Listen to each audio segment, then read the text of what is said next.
Elle deviendra une légende. Elle était la divine. Elle a réinventé le théâtre. Elle a performé devant des dizaines de millions de spectateurs éblouis. Victor Hugo l'appelait la voix d'or. Pour elle, on invente le terme monstre sacré. Elle est le premier phénomène mondial. Elle est une légende.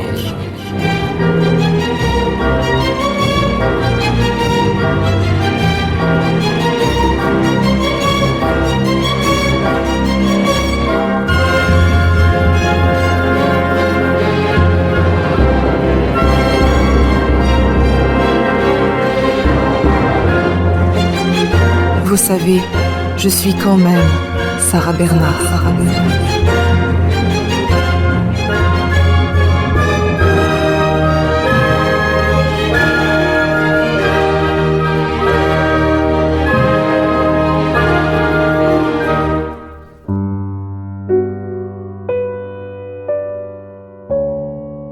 Épisode 6. Veuve d'Amala.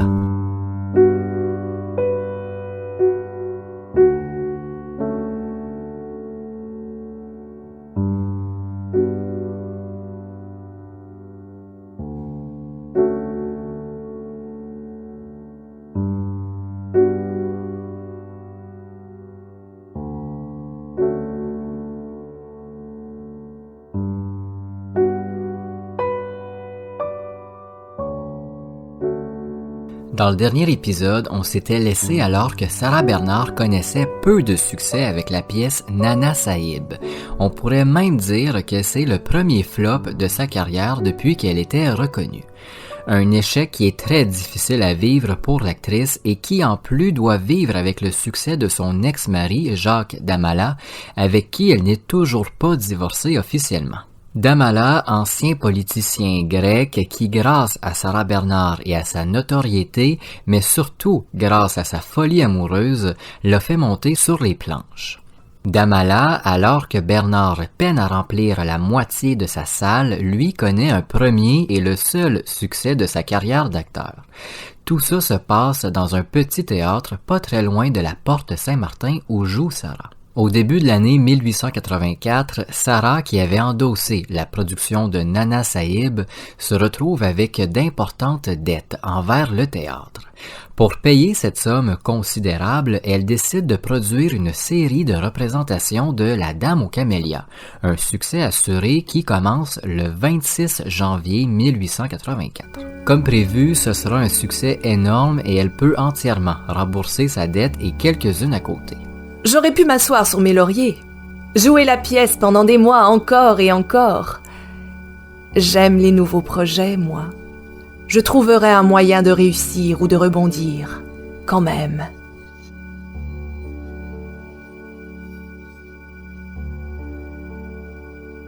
Sarah demande alors à l'auteur Jean Richepin, qui est aussi son compagnon, de lui écrire une nouvelle adaptation de Macbeth. Le 21 mai de la même année commencent les représentations de la célèbre pièce de Shakespeare, un nouvel échec pour Bernard. À peine 2 semaines après la première, tout doit s'arrêter, puisque les amateurs de théâtre ne sont pas au rendez-vous. Sarah décide de partir pour l'été à Londres où elle jouera Macbeth et Nana Sahib avec l'espoir d'un succès plus grand. Après seulement 8 représentations des 2 pièces, le Gaiety Theatre, théâtre qui l'accueille à nouveau, demande à Sarah de jouer la Dame aux Camélias afin d'attirer le public. À son retour, à la fin de l'été, elle apprend que le théâtre de la Porte Saint-Martin a été mis en vente et que c'est Félix Duquesnel, son grand ami et directeur de l'Odéon, qui a acheté le bâtiment. Bernard est très heureuse de cette nouvelle et demande à Duquesnel de tenter à nouveau Macbeth. Le directeur est hésitant, mais devant l'enthousiasme et l'insistance de l'actrice, il accepte finalement. Après 15 jours et plusieurs annulations devant la vente minime de billets, Macbeth s'arrête pour une 3e fois. Duquesnel propose à Bernard de refaire Phèdre, une autre pièce à succès, mais elle refuse. Elle part s'enfermer dans un petit chalet éloigné à Sainte-Adresse. Là-bas, elle profite du calme pour réfléchir aux nombreux pourquoi ces dernières productions n'ont pas fonctionné. Elle pleure beaucoup et se demande même si sa gloire est terminée. Puis elle met fin à sa relation avec Jean Richepin. L'amour entre eux n'avait pas supporté les derniers échecs. Chacun tenait pour responsable l'autre et le tout avait éclaté.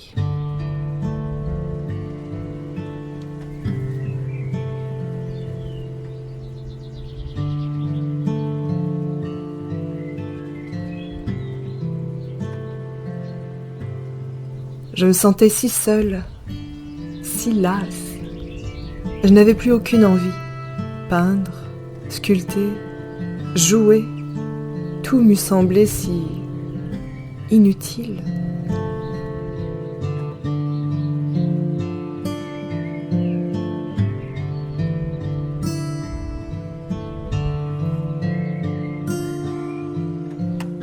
À Paris, on apprend par l'entourage de l'actrice qu'elle ne sait pas quand elle sera de retour. Duquesnel s'inquiète. Il comptait sur Bernard pour débuter l'année 1885. Il part avec Victorien Sardou, auteur et ami de l'actrice, voir Sarah à Sainte-Adresse. Un voyage exceptionnel pour Duquesnel qui quitte rarement Paris ainsi que ses théâtres. Chez Sarah Bernard, les deux hommes comprennent que la convaincre de revenir à Paris bientôt sera pas facile. La Française a encore sur le cœur les derniers échecs et a toujours, en parlant, des larmes aux yeux et un mouchoir tout prêt. À la regarder, rien ne laisse croire que cette femme est une star du théâtre et a le caractère acharné de Sarah Bernard. Soudainement, Sardou lui propose de faire quelques représentations de Théodora, sa dernière pièce. L'auteur se met à lui décrire sa vision de la pièce et plus il parle, plus l'actrice redevient Sarah Bernard, la star du théâtre. Elle arrête Sardou et se met à parler de la pièce avant d'accepter à condition d'avoir Philippe Garnier à ses côtés. Sans rien garantir à Sarah, Duquesnel et Sardou repartent pour Paris où ils réussissent à convaincre Garnier de jouer. L'auteur qui en voulait toujours un peu à Sarah, qui l'avait abandonné peu avant d'arriver en Russie, pour Jacques Damallat. Le 26 décembre 1884, la première de Théodora est un triomphe sans précédent. De la collaboration de Sardou et Bernard, il sera leur plus grand succès. Pendant plus d'1 an, la pièce se jouera à guichet fermé et prendra fin le 25 décembre 1885 après plus de 300 représentations parisiennes. Tout dut s'arrêter à l'été. Londres me réclamait. Dans les journaux, on avait raconté le succès de la pièce et les Anglais jalousaient profondément les Français. Ils voulaient me voir, eux aussi, dans Théodora. Ils voulaient, eux aussi, m'acclamer plus d'une centaine de fois. Durant cette année glorieuse, Philippe Garnier et Sarah avaient renoué leurs relations amoureuses. Hélas, comme pour Damallat, Bernard, aveuglé par l'amour, ne voit pas qu'elle se fait manipuler. Garnier, facilement, lui impose des mises en scène la mettant plus ou moins en valeur. Heureusement que la performance de Sarah éclipse tout le reste et qu'elle avait déjà un nom bien établi et reconnu. C'est peu dire parce qu'elle aurait pu passer complètement inaperçue. À la fin de l'année, après plusieurs succès, Bernard demande à Duquesnel de lancer la production de Marion Delorme, une pièce de Victor Hugo décédé le 22 mai dernier. Sarah, qui portait l'écrivain dans son cœur depuis des années et de qui elle avait reçu plusieurs cadeaux, avait été profondément attristée de son décès. Lors de ses funérailles, elle menait la marche funèbre qui menait Hugo à son repos éternel. Elle tenait à offrir cet hommage à Hugo. Duquesnel ne peut évidemment pas refuser cette demande de l'actrice et le 30 décembre, la première eut un succès en crescendo. Après un début honorable, le public est hystérique à la fin du 5e acte. Mais dès janvier, on comprend que le succès de la pièce est fragile et Sarah se met déjà à chercher du nouveau. En coulisses, Philippe Garnier convainc le directeur de la Porte Saint-Martin de faire Hamlet. Depuis des années, l'acteur rêvait de tenir le rôle principal, mais personne ne lui faisait suffisamment confiance pour lui donner. Duquesnel accepte, mais doutant lui aussi que Garnier peut assurer seul le succès de la pièce, il impose que Bernard ait un rôle. Sarah aura le rôle d'Ophélie, un personnage insignifiant de la pièce. Un choix vivement critiqué par la presse. Le public le sait que derrière tout ça, il y a Garnier. C'est l'acteur de renom qui a décidé de donner ce rôle médiocre à la plus grande interprète française. Ses entrées en scène sont catastrophiques et soulignées par les sifflements du public. La salle devient presque une arène remplie de fauves lorsque Garnier y apparaît. Après moins d'une dizaine de représentations, Hamlet est arrêté et Bernard joue Fedora, tandis que son compagnon se retire en province avant de mettre fin à sa relation avec l'actrice. Alors qu'elle triomphe à nouveau avec Fedora, Sarah va recevoir une visite étonnante, celle d'Henri Deligne, le père de son unique enfant Maurice. Après plus de 20 ans sans avoir eu la moindre nouvelle de l'homme qui n'avait jamais reconnu l'enfant comme étant son fils, le revoilà. Bernard avait quitté l'homme après qu'il lui ait demandé d'abandonner le théâtre. À l'époque, l'actrice peinait à réussir dans le milieu et avait songé un instant à renoncer aux planches. Deligne surgit à la porte de l'appartement de Bernard à Paris. Lorsqu'elle ouvre, Sarah ne reconnaît pas immédiatement l'homme.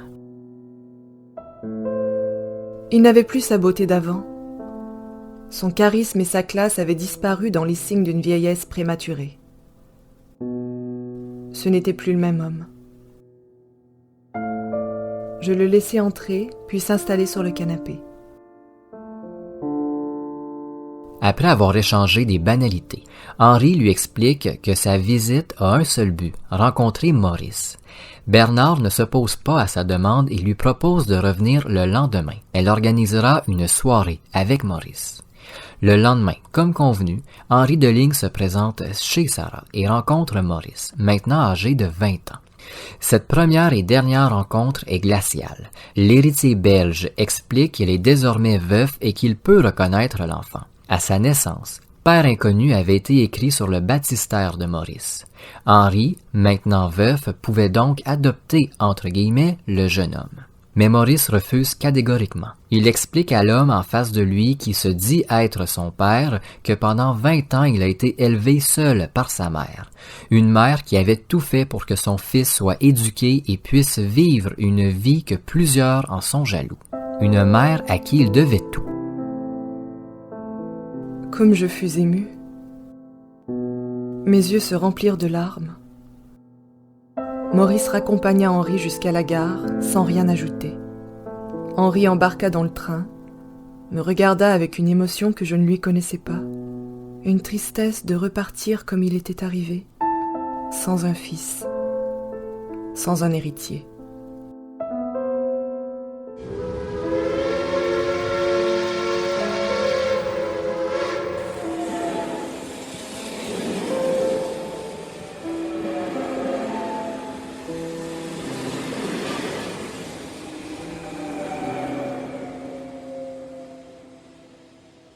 Je ne le revis plus jamais. Après la visite de son ancien compagnon princier, Bernard constate avec effroi qu'elle est à nouveau sous les dettes. Fedora n'avait pas réussi à renflouer ses coffres et l'argent de Théodora avait complètement disparu. Très grande dépensière, Bernard avait presque tout dépensé dans des objets et accessoires de luxe. Elle s'était aussi fait faire de nouveaux costumes pour la scène, ce qui lui avait coûté quand même une belle somme. Elle organise une nouvelle tournée à l'international qui devrait durer pas moins de 15 mois. Pour une deuxième fois, elle fera les grandes villes américaines puis les petites, mais elle ira surtout pour la première fois en Amérique du Sud, des territoires qu'elle n'a pas encore conquis et qui lui sont inconnus. Elle fera passer sa tournée par le Pérou, Cuba, le Mexique et plusieurs autres pays du Sud. Avant son départ, elle donne une série d'entrevues où elle explique aimer plus que tout son rythme de vie luxueux. Elle avoue aussi être plus que mauvaise pour gérer son argent et lorsqu'elle en a plus ou presque plus, elle mise sur la scène pour renflouer ses coffres. Sarah Bernard aime le risque et c'est un amour peut-être le seul où elle en ressort gagnante.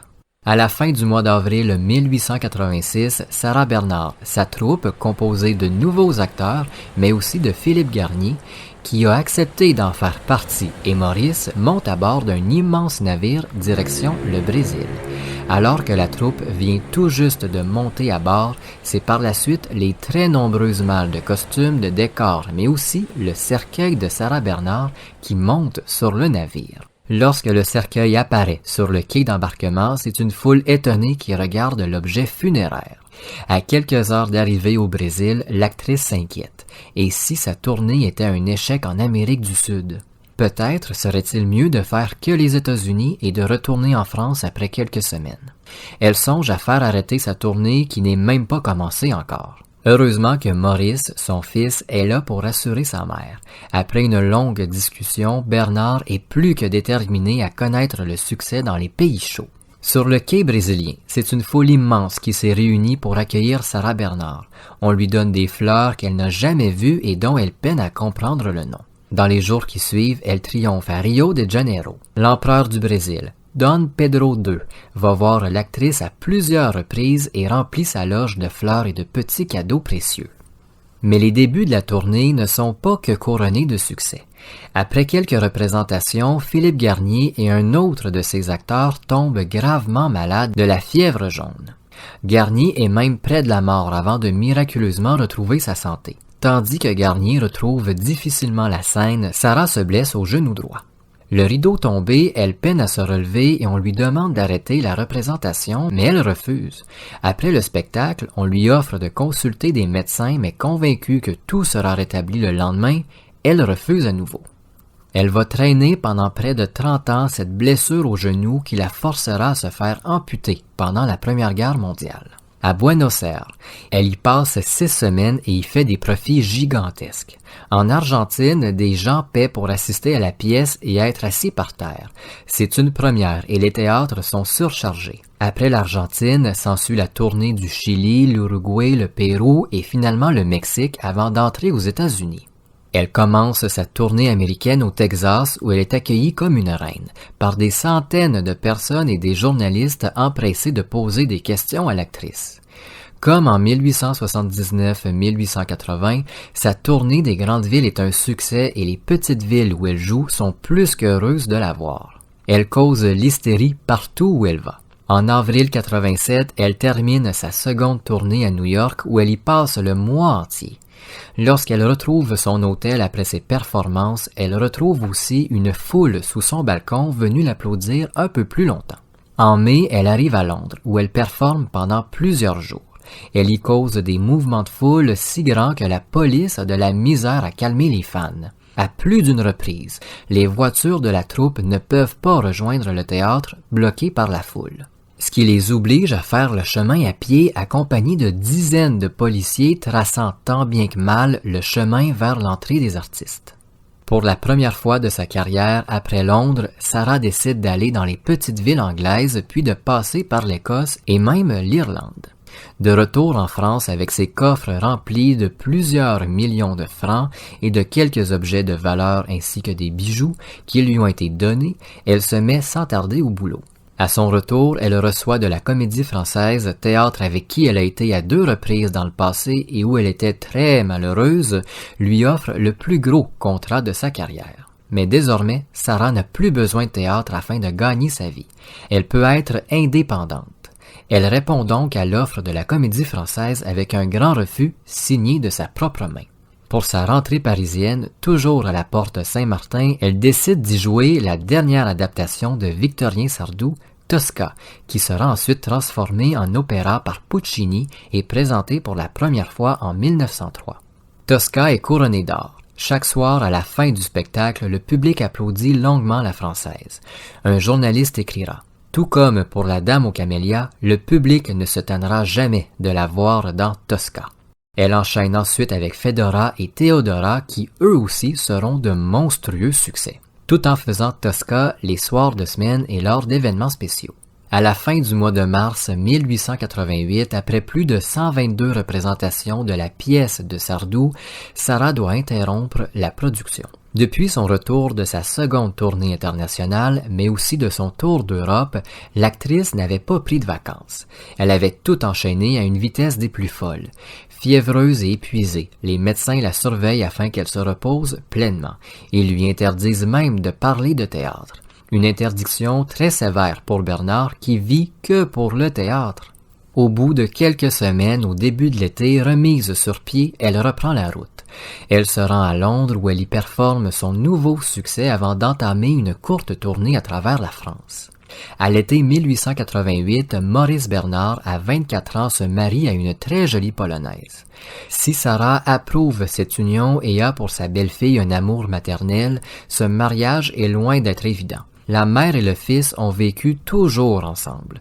Les voilà désormais séparés. C'est dans son appartement parisien, qui lui semble bien vide sans Maurice, que Sarah prend quelque temps loin de la vie artistique. Elle refuse de peindre, de sculpter et même d'entendre parler de théâtre. Mais en septembre, la motivation de la Française revient. Elle entreprend pour la première fois une tournée en Afrique du Nord. Une tournée pendant laquelle elle triomphe en Égypte où, entre ses performances, elle s'émerveille devant les pyramides. Elle rend même une visite au Sphinx qui, à cette époque, est encore partiellement sous le sable. Une fois les pays voisins de l'Égypte conquis, Sarah retourne en Europe où elle fait la tournée habituelle. Suisse, Autriche, Russie, Budapest, Italie, Suède, Belgique, Hollande, avant de retourner à Paris en mars 1889. Elle y retourne pour une raison, l'inauguration de la Tour Eiffel. Cette structure qui deviendra un emblème français, l'une des merveilles du monde moderne, Sarah l'a vu grandir, à la fois heureuse et inquiète puisqu'au départ, rien ne laissait prévisager que cette tour métallique deviendrait belle. Elle retrouve son appartement parisien avec un nouvel animal de compagnie, un hibou géant offert par Alexis Alexandrovitch, le frère du tsar de Russie. Peu de temps après son retour, à peine réinstallée chez elle, on frappe à sa porte. La femme de compagnie de l'actrice va ouvrir, revient et explique à Sarah qu'un homme demande à la voir. La femme lui affirme qu'elle ne connaît pas cet homme, mais il semble désireux de rencontrer Sarah. Intriguée, l'actrice se rend à sa porte.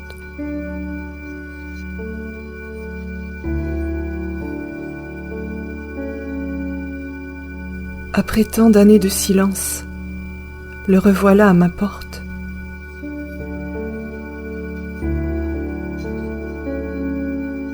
Sarah reconnaît l'homme, c'est Jacques Damala. L'homme qui a partagé sa vie un court moment et avec qui elle s'est mariée en 1882. Rapidement après le mariage, la relation s'était dégradée au point où le couple s'était séparé, sans divorcer officiellement. Les problèmes de dépendance à la morphine de l'homme avaient entraîné une série de disputes fatales au mariage. Damala a le regard éteint, les joues creuses, le teint gris, rien ne laisse penser que cet homme fut autrefois charismatique et très beau. Bernard est sous le choc. Il tient à peine debout et semble proche de l'effondrement. Dans sa grande bonté et toujours au fin fond d'elle-même, amoureuse de son Jacques, Sarah le garde quelques jours chez elle. Ses proches, surtout son fils, tentent de lui faire comprendre que si Damala semble prendre du mieux chez elle, une rechute est inévitable. Sarah n'entend rien. Elle croit une nouvelle fois qu'elle peut sauver son mari. Après une semaine, Sarah comprend qu'elle ne réussira pas seule à sauver Damala. Elle l'inscrit dans une clinique de santé où le miracle survient. La santé de l'homme s'améliore de jour en jour et c'est avec joie que Sarah l'assoit en première rangée le 16 avril 1889 pour la première de Lina. Une pièce sur laquelle l'actrice mise énormément.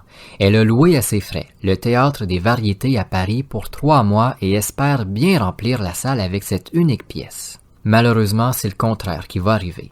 Le public n'aimera pas Lina, ne s'attachera pas à la pièce et les critiques seront acerbes envers Bernard.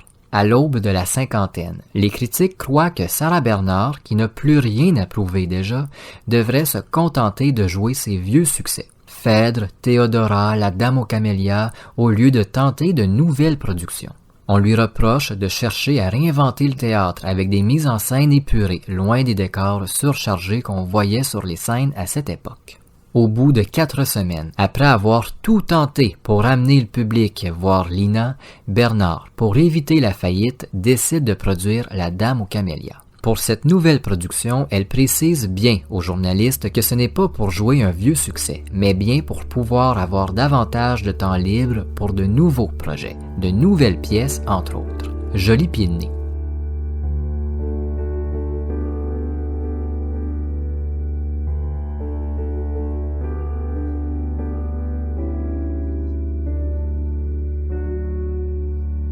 Quelques jours avant la première, j'appris que Damala n'en avait plus pour longtemps.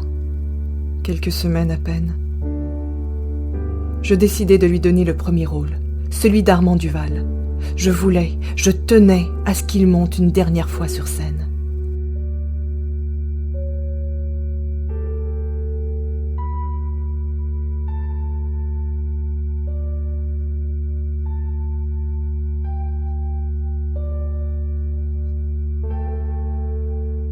Une décision qui fait beaucoup jaser autour de l'actrice. La première a lieu le 18 mai 1889 et Bernard une nouvelle fois triomphe.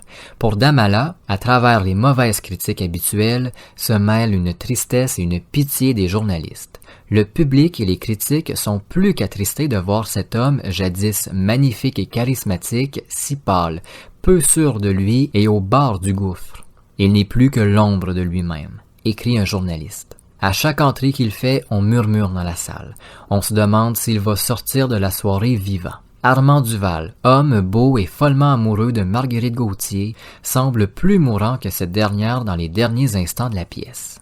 Incapable de prendre Sarah dans ses bras, la mise en scène du dernier acte, celui des derniers moments du personnage féminin, a été complètement changée. On fait en sorte que Sarah soit étendue sur un lit pour que Damala n'ait pas à prendre l'actrice dans ses bras. Jusqu'au 30 juin, c'est un public à la fois intéressé par Bernard, mais avec une curiosité malsaine de voir Damala près de la mort qui remplit la salle du Théâtre des Variétés. Le 30 juin, elle est réellement prise d'une crise de larmes sur scène, avant de s'effondrer juste avant que le rideau tombe. Après la dernière au Théâtre des Variétés, Damala cause de plus en plus de problèmes à Sarah. Il fait du grabuge chez Sarah Bernard avant de se sauver. Puis un beau matin à son réveil, elle retrouve à sa porte un berceau avec un bébé à l'intérieur. Une lettre se cache sous le bébé. En la lisant, Sarah apprend que Damala a depuis plusieurs mois une maîtresse qui est tombée enceinte de lui. Furieuse, Bernard songe à noyer le bébé pour se venger. Mais au dernier moment, elle change d'opinion et décide de le donner en adoption. Le soir même, Damala revient à l'appartement et trouve ses vêtements par terre. Comme Roméo, il appelle Sarah à sa fenêtre. Incapable de résister, elle pardonne une nouvelle fois son mari et l'aide à retrouver sa chambre. En juillet, Londres réclame l'actrice. Avant son départ, elle installe son mari en campagne et elle espère qu'il va récupérer et se hâte de le retrouver à son retour en septembre. Le 18 août 1889, Jacques Damala décède en plein cœur de Paris, loin de la maison où Sarah l'avait installé. Il décède d'une overdose de morphine, une énième rechute qui lui fut fatale. À Londres, la nouvelle se rend à Sarah qui se laisse tomber sur un canapé avant de s'exclamer « Bon, c'est mieux comme ça. L'amour, c'est un coup d'œil, un coup de rein, et un coup d'éponge. Il faut haïr très peu, car c'est très fatigant. Il faut mépriser beaucoup, pardonner souvent, mais ne jamais oublier. Le pardon ne peut entraîner l'oubli, pour moi du moins.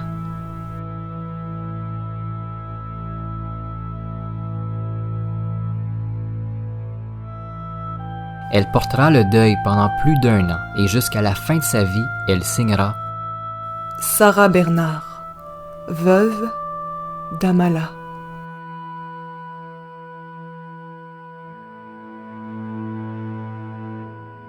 Lorsqu'elle revient à Paris le 4 septembre, elle est envahie par les journalistes. En descendant du bateau sous son voile noir, elle refuse de répondre à qui que ce soit. À la porte de son appartement l'attendent des dizaines d'autres journalistes demandant son ressenti sur la mort de son mari. En se rendant à sa porte, un homme tente de relever le voile de l'actrice. Il a plutôt soulevé sa colère. Sans dire un seul mot, Sarah repousse plus violemment que jamais les journalistes avant de retrouver la quiétude de son appartement. Dans son appartement parisien, Sarah refuse de se laisser emporter dans le deuil. Elle travaille plus que jamais. Elle commence à prévoir une nouvelle tournée à l'international et commence les répétitions de Tosca qu'elle met en scène. Elle a choisi le théâtre de la Porte Saint-Martin et le 7 octobre 1889, Sarah monte sur la scène ovationnée dès son entrée par le public. Elle enchaîne le mois suivant avec une 60aine de représentations de Théodora très mouvementées. Si le public est au rendez-vous, les critiques lui reprochent désormais de refaire encore et toujours ses succès assurés. Armé de son caractère explosif, Bernard rétorque en précisant qu'il y a quelques mois, ces mêmes personnes lui reprochaient ses nouvelles productions. Que veulent-ils alors? Sa retraite, Sarah le dit et le redit, elle ne prendra jamais sa retraite et les critiques devront faire avec ses envies. Si elle a envie de faire une nouvelle production, elle le fera. Si un vieux succès lui tente, elle le fera aussi. Elle fait ce qu'elle veut. Elle est quand même Sarah Bernard. Mais les critiques ne la lâchent pas d'une semelle. Elle a 45 ans, un âge qui a marqué la fin de carrière de bien des actrices et qui a relayé bien d'autres femmes à faire des rôles secondaires ou de grand-mère. Mais Sarah, du haut de ses 45 ans, s'obstine selon les journalistes à jouer les jeunes amoureuses. Elle demande aux journaux s'il y a un âge pour tomber amoureuse. Elle pose réellement la question. Derrière cette question se cache un message bien clair. Elle continuera à jouer les jeunes femmes éprises si elle le désire. L'actrice s'amuse aussi avec son âge. Elle prend un malin plaisir à raconter des anecdotes de sa vie intime et personnelle qui parfois la vieillissent jusqu'à la soixantaine, parfois la rajeunissent jusqu'à la trentaine. Physiquement, il est vrai que la Française fait beaucoup plus jeune que son âge. Aucune ride au visage et elle est aussi, sinon plus énergique qu'à ses 20 ans. Sarah dévoile quelque temps après à la presse que son fils, Maurice, est devenu père d'une jolie petite fille, ce qui fait de Sarah Bernard une grand-mère. Il n'en faut pas plus à la presse pour être encore plus confuse. Les journalistes ne savent plus quel âge a vraiment l'actrice de renommée mondiale et finiront par abandonner le sujet de son âge, probablement à cause de violents maux de tête.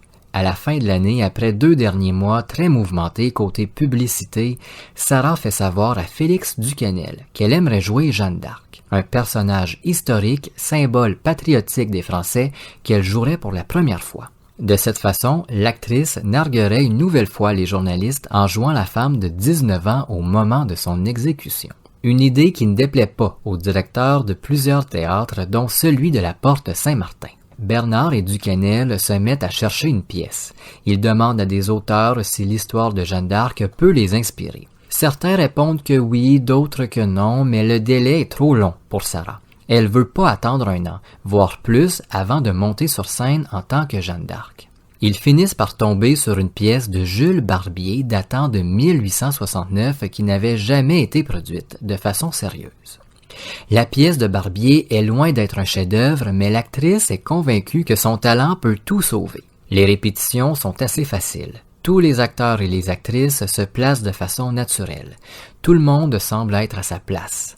Sarah, connaissant son rôle sur le bout des doigts rapidement, peut se concentrer sur sa mise en scène. Elle paie de sa propre poche des décors grandioses et majestueux, très différents des décors plus épurés, moins chargés auxquels Bernard avait habitué le public. Sarah assure aussi la mise en scène de la pièce et porte une attention particulière à l'exécution de la Pucelle d'Orléans. Sarah n'apparaîtra pas sur scène lors du dernier acte. En coulisses, un vrai feu sera créé, ce qui donnera un bel effet de fumée sur scène avant d'entendre l'actrice hurler ses dernières répliques. Le 3 janvier 1890, la première a lieu et c'est l'hystérie dans la salle. La pièce tiendra un beau succès pendant plus de 16 semaines. En mai, elle part pour Londres pour sa visite annuelle où elle triomphe encore et toujours. De retour de l'Angleterre, elle tombe amoureuse de Belle-Île. Elle s'y installe avec sa famille pour des vacances. Une première depuis des années. À Belle-Île, entre la peinture et la sculpture, Sarah s'occupe de sa petite fille Simone, discute avec Maurice et passe du temps près de l'eau. Elle s'installe sur les rochers et regarde pendant des heures les vagues mourir puis renaître.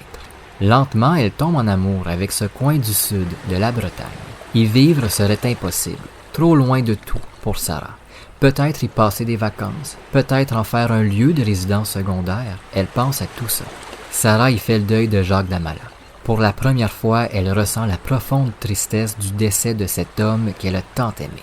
Elle a essayé de le sauver à de nombreuses reprises. Elle a tout essayé même. Mais même son amour n'a pas pu le sauver. Sauver quelqu'un qui ne veut pas se sauver est impossible. C'est ce que se dit l'actrice. La tourmente de la presse parisienne et l'agitation du théâtre sont bien loin. Éloignée de cette atmosphère survoltée, elle pense à sa prochaine tournée, calmement. Le désir de retourner, une nouvelle fois en Amérique, triompher encore et toujours.